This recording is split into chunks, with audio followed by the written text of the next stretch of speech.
Hello, Stacey West listeners. I'm here with Stuart from the Railwaymen Podcast, who has very kindly agreed to answer some questions about Crewe. Good afternoon to you, my friend. How are you doing? Oh, always well, yourself? Yeah, good, thank you. Good. So obviously Crewe and Lincoln, old adversaries up to not so long ago. Now we've been brought back together. You've just been promoted. How's the season going for you so far?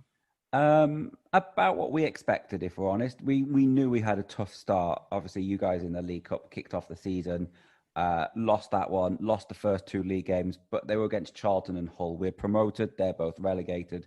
No one was getting upset about that. There were, there's the process. Crewe fans trust in what we're doing.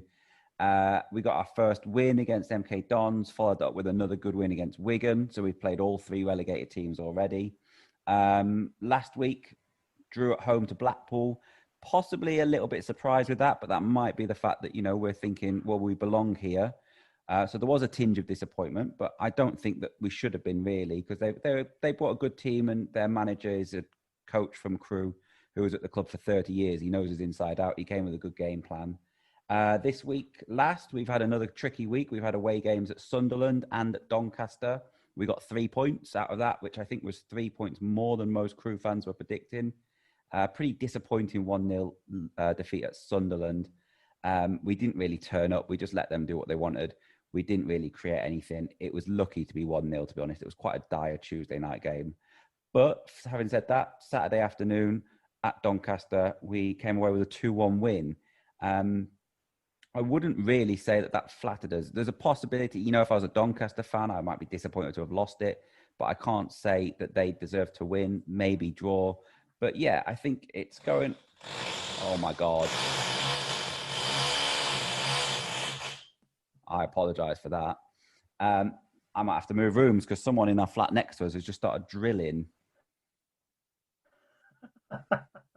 That's brilliant. And I'm going to leave that in because that's so Stacey West Podcast. It's unbelievable. I can't believe that. That never happened. I was worried about the dog. I wasn't expecting the drilling to happen. It's absolutely fine. Oh, right. Okay. So, yeah, then Saturday away at Doncaster, I don't think many Crewe fans were expecting the result we got. But, came away with a 2-1 win. Fantastic 2-team goals again.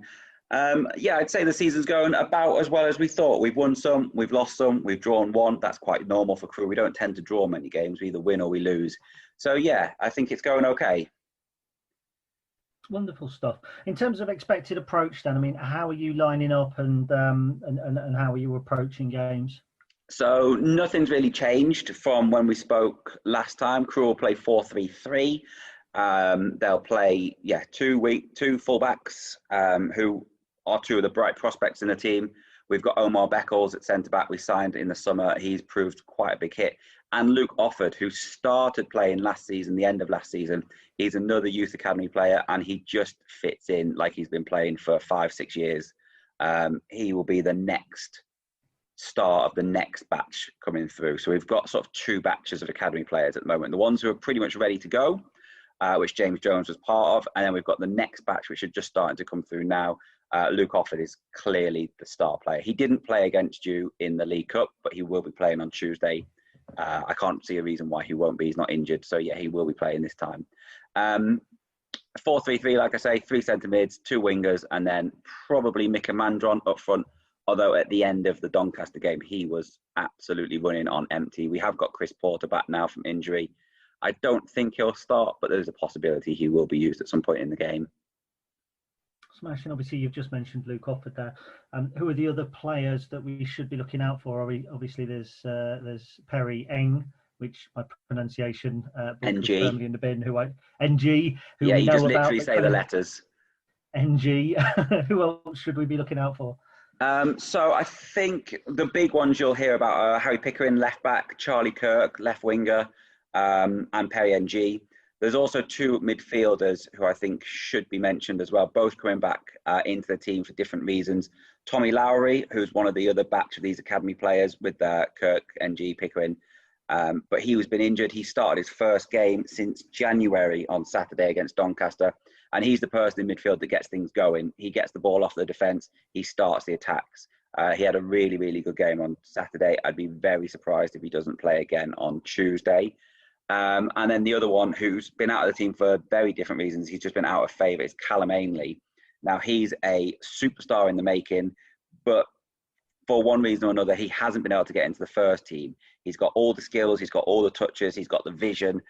He hasn't quite got the pace, but he's got enough on the ball trickery to do a lot of good things. But he just hasn't seemed to play last year. He was always first sub off the bench or, just missing out. He's back in the first team now. He has played most of the games this season. And he seems to be on some real good form. He set up Charlie Kirk's first goal on Saturday. He set up another couple of goals recently. So I would be very surprised if he's not playing, and he is one to watch when he's on form. Wonderful, thank you very much. And obviously you've just obviously come back up into League One now. It's beginning to take shape. What are your thoughts on the division? Any teams standing out or anyone not performing how you thought they might? Wigan were a disappointment for me, but I mean, there's obvious reasons why Wigan aren't quite the level that they should be at. Personally, speaking from my own point of view, is a disgrace that they were relegated last season. I think the league as a whole is much more competitive. Like, there doesn't seem to be a runaway. I know Lincoln are top of the league, but there doesn't seem to be a one team who's going to run away with it this year. Also, there doesn't seem to be any weak teams. I think every game you've got to turn up and you've got to play. If you don't, you're going to get beaten. Last year, it wasn't really like that in League Two either, but there's definitely teams like Stevenage, for example. They were awful. And again, like it was a disgrace that Wigan were relegated, it was a disgrace that Stevenage weren't relegated, the football they put on show last season. So yeah, it's a competitive league where you have to be on it. I think what surprised me from a Crewe point of view is just how much more solid we've seen this year. I'm not sure whether that's because Beckles and Offord are forming a really good centre partnership, but we've not conceded many, despite the fact we've been under a lot of pressure in most of the games we've played. So, I mean, my pre-season prediction, when I wasn't putting my optimistic hat on, was somewhere around 12th, 15th for the Alex this season. And I think that's probably where I see us finishing this year. Possibility of being a bit higher up, but I think there's a lot of quality in this league. And we're in the middle of another tough run where we've just finished playing Sunderland and Doncaster. We've got you on Tuesday, and then we've got Ipswich on Saturday. So I'm not sure, but I feel like once we're through the end of this passage, then we'll start picking up a few points, hopefully start looking up rather than down. Wonderful. And do you have a prediction for us for the game? Well, you've already beaten us 2-1 at Gresty Road once this season. So as it's all about improvements, let's say we'll do a 1-goal improvement. It'll be a 1-1 draw. Wonderful. Thank you very much